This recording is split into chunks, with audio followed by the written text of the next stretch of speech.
unfortunately, but what can we do to prevent this from happening The again? questions were most disconcerting and it put everybody off balance, and the answers and the responses were most unconvincing and shoddy, to say the least. Number two, there's always a protocol, Antarik Suraksha Yojana, internal security scheme, which is supposed to be rehearsed every month. And since you do not choose not to rehearse it, do not choose to put actual SOPs in position. And then if there are consequences, there should be consequences for the DM and the SP. There should be consequences for the Bhole Baba also, and also for the entire committee. You can't just wash your hands of the case and absolve yourself all responsibility. 3 lakh people do not descend from the heavens. It takes time of 8 hours. In the 8 hours, the district administration should have sent the reinforcements, watchtowers, CCTVs, the drone technology is there with you, but nothing like that happened. God's in the heavens and all's right with the world. Anjali Bharadwaj, last word to you.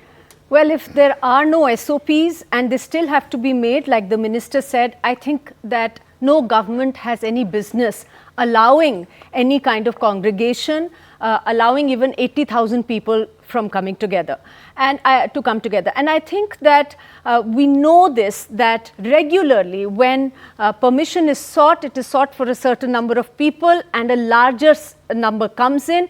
There has to be ways to control crowds to make sure that there is a buffer that's provided. You cannot just collect people. So the organizers, I beg to differ with the lawyer, the organizers have to be held accountable.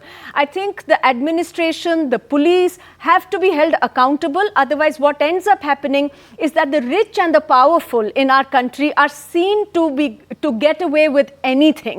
In this case, what people are really seeing as almost clear murder. So we need to understand that in a situation where आप ये देखिए कि even if there is a small thing that is done by someone who's not powerful, there immediately NAB action is taken. You can't have different laws and different rules applying to different people.